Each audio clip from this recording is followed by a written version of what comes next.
Jahon savdo tashkiloti dunyoning deyarli 98% savdo aylanmasini nazorat qiladi. Bu degani global savdo sodiq aynan tashkilotga a'zo mamlakatlar orasida amalga oshiriladi. Bugungi kunda Jahon savdo tashkilotiga 166 ta mamlakat a'zo. O'zbekiston 167-si bo'lsa, ajab emas, chunki bilasiz, mana bir necha yillardan beri mamlakatimiz ushbu tashkilotga qo'shilish bo'yicha qat'iy va faol harakatlarni olib bormoqda.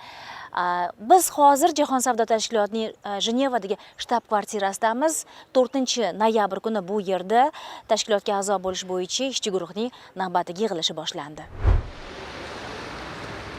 Bu ishchi guruhning 11-yig'ilishi, bundan avvalgisi shu yilning iyun oyida bo'lgandi. Oradan 4 oy o'tib O'zbekistonning Azizbek Urunov boshchiligidagi muzokara guruhi yana Jenevaga, Jahon savdo tashkiloti bosh qarorgohiga tashrif buyurdi. Ikki va ko'p tomonlama muzokaralar o'zining yakuniy bosqichiga chiqyapti. Ular oson bo'lmayapti, ammo shu narsa ma'lumki, tashkilot rahbari va uning jamoasi O'zbekistonni har tomonlama qo'llab-quvvatlayapti. JST kotibiyati ishchi guruh yig'ilishlarida qatnashayotgan a'zo mamlakatlardan nima masala, qanday savol bo'lsa, yig'ilish kun tartibiga qo'yishni qat'iy so'rayapti. O'zbekistonda iqtisodiy islohotlar davom ettirilyapti. Aynan shu mavzuda panel sessiya bo'lib o'tdi. Unda a'zo davlatlar vakillari xususiylashtirish, raqobatni rivojlantirish, iqtisodiyotda davlat ulushini qisqartirish, texnik tartibga solish bo'yicha qilinayotgan ishlar bilan tanishtirildi. Sessiyada O'zbekistondagi islohotlarni moliyaviy va texnik qo'llab-quvvatlayotgan Osiyo taraqqiyot banki, Xalqaro valyuta jamg'armasi, Jahon banki kabi xalqaro moliya institutlari mutasaddilari ham ishtirok etdi. Xususiylashtirish masalasi iqtisodiy islohotlarning eng muhim bo'g'ini. 2021-yildan beri bu jarayonlar yangi bosqichga o'tdi. Eng avvalo investorlarning huquq va manfaatlarini himoya qiladigan qator yangi qonunlar qabul qilindi. Mamlakatda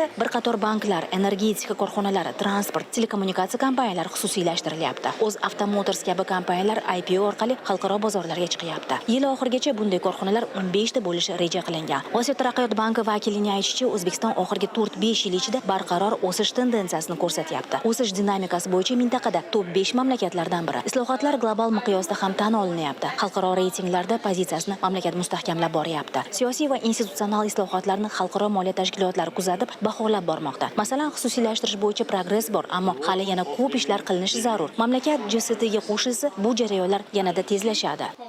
A lot of the reforms are going to involve giving the private sector more power. Islohotlarning katta qismi xususiy sektorga ko'proq vakolat berish bilan bog'liq bo'ladi. Chunki JSTga a'zo bo'lish orqali siz eksportni oshirmoqchisiz. Bu esa sanoatga kattaroq rol berishni talab qiladi. Eng muhim jihat ham shu. Oxir-oqibat hukumatning vazifasi savdo siyosatiga kamroq aralashish va xususiy sektorga ko'proq imkoniyat berishdan iborat bo'ladi. Qiyin tomoni shundaki, iste'molchilar va ishlab chiqaruvchilarning manfaatlari muvozanatda saqlanishi kerak. Shu bilan birga O'zbekiston raqobatga to'la jahon bozorida muvaffaqiyatli rivojlanishi lozim. Hozir jarayonlar juda yaxshi ketyapti. O'zbekiston hozircha 31 ta mamlakat bilan ikki tomonlama muzokaralarni yakunladi. Faqat 3 ta qoldi. Ularning eng qiyini Rossiya bilan bo'ladi. Lekin delegatsiyangiz juda qattiq ishlayapti. Ular yosh, kuchli va shu vaqtgacha juda yaxshi natijalarga erishdi. Shuning uchun men optimistman. Agar hammasi rejadagidek borsa, O'zbekiston ehtimol kelasi yil bahor oyi oxirida tashkilotga a'zo bo'lishi mumkin.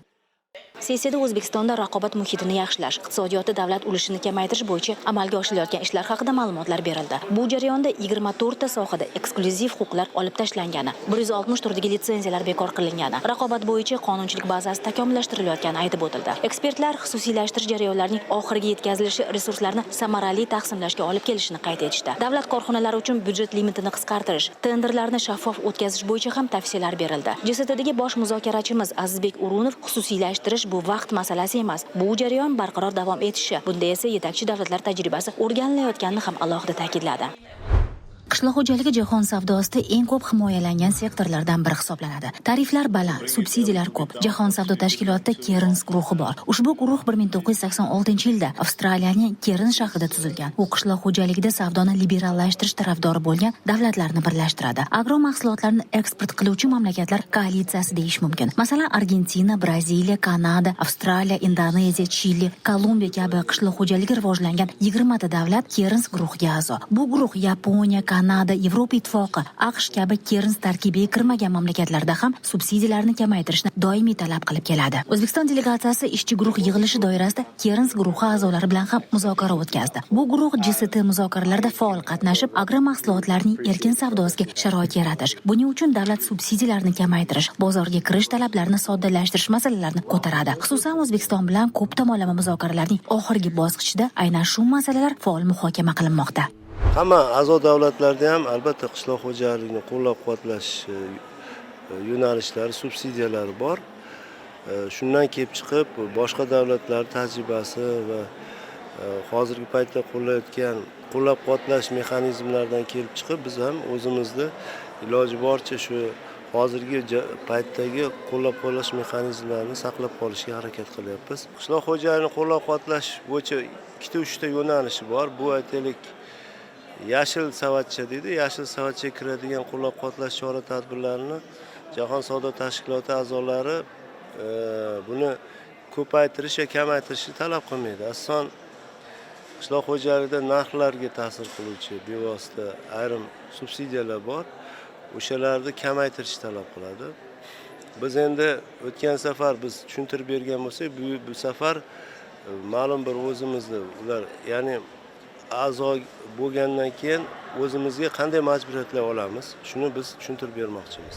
JSTga a'zolik doirasida O'zbekiston ikki tomonlama muzokaralarni yakunlashi kerak bo'lgan mamlakatlar ro'yxati borgan sari qisqarib bormoqda. Ishchi guruhning 11-yig'ilishi doirasida Kanada bilan ham bu borada bayonnomaga imzo chekildi.